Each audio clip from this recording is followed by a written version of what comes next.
Hare Krishna everybody, it's me, Vani, and happy Ekadashi. Today I read the Bhagavad Gita as it is written by Srila Prabhupada. So I read the chapter 16 of the Bhagavad Gita, Divine and Demonic. I love that chapter a lot. I learned so much from it. So let me tell you about it. Krishna says in this chapter that there are two types of human beings. They are divine and demonic. Divine are the good qualities like truthfulness, gentleness, cleanliness, non-violence, self-control, and fearlessness. And having all these good qualities will help us go back to Golok Vrindavan. But these bad qualities are pride, ignorance, arrogance, anger, lust, greed, all of these. Following these will make us stuck in this material world. And Krishna says, and we should follow whatever Krishna says in the Bhagavad Gita, so we can go back to Goloka. But if we don't follow all this, then we will go to the hell and suffer. So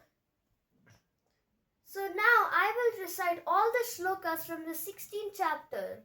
Before we begin, I'll just say the Prabhupada mantra. Namo Vishnupadaya Krishna Preshtaya Bhutale Srimate Bhakti Vedanta Swami Niti Namine Namaste Saraswate Deve Gauravani Pracharine Nirvashesha Shunyavadi Paschatya Deshatarine. Now let's start.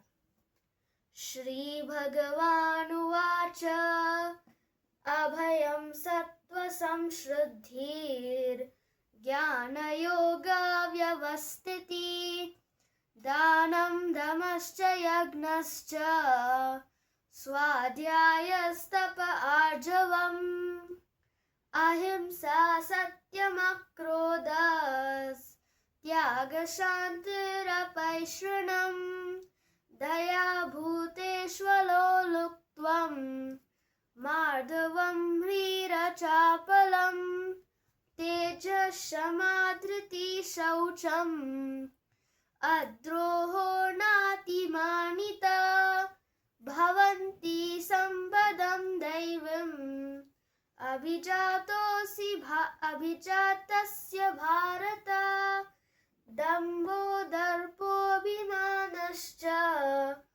Krodha Parushyameva cha Ajnanam chapi chatasya Partha Sampadam Asuram Daivi Sampad Vimokshaya Nibandaya Surimata Mashucha Sampadam Daivim Abhijatosi Pandava Dvau Bhuta Sarga Lokesmin Daiva Asura Evacha Daivo Vistarasha Prokta Asuram Partha Me Shruno Pravritim Cha Nivrittim Cha Janana Vidurasuraha Na Shaucham Napi Chacharo Na Satyam Teshu Vidyate Asatyam Apratishtam Te Jagadahuranishwaram Aparaspara Sambhutam Kimanyat Kamahaitukam Etam Drishtim Avastabhya Nashtatmanulpabuddhaya Prabantyugra Karma Shayaya Jagato Hita Kamam Astriya Dushpuram Dambamana Madanvita Mohat Gritva Satgrahan Pravartante Shuchivrataha Chintamaparimayam cha Pralayantamupashritaha Kamopabhoga Parama Etavad iti Nishchitaha Asha Pasha Shatir Baddha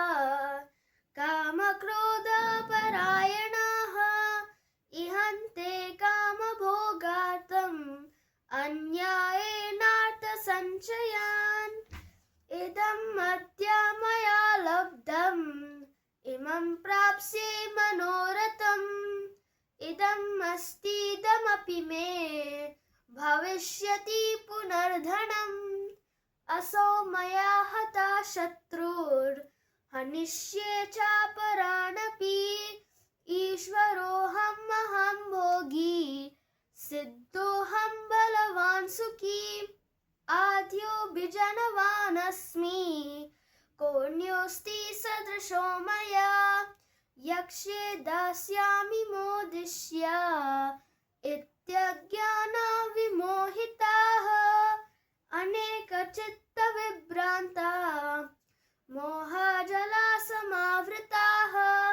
प्रसक्ता कामभोगेषु पतन्ति नरकेषु च आत्मा सम्भाविता स्तब्धा धनमानामदान्विताः यजन्ते नाम यज्ञेस्ते दम्भेन विधिपूर्वकम् अहङ्कारं बलं दर्पं कामं क्रोधं च संश्रिताः मामात्मा परदेहेषु प्रद्विषन्तोऽभ्यसूयकः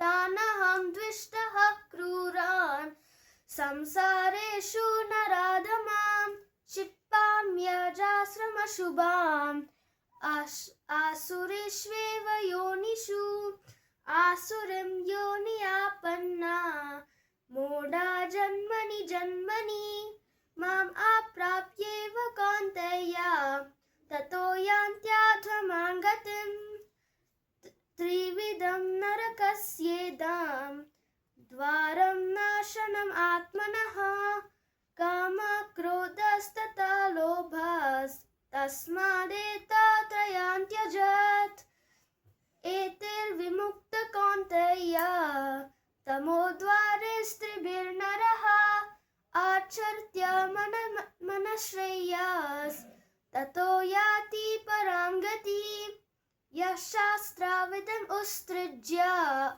वर्तते कामकारता न सा सिद्धिम् अवाप्नोति न सुखं न परां गति तस्मात् शास्त्रं परमान्नं ते कार्यकार्यव्यवस्थितो ज्ञात्वा शास्त्रविधानोक्तं कर्म कर्तुम् इहारसि हरे कृष्णा कृष्ण कृष्ण हरे हरे हरे राम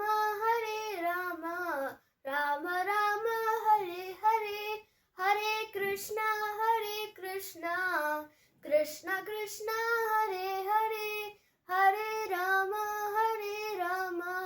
राम राम हरे हरे हरि हरि बोल। श्रील प्रभुपाद की जय।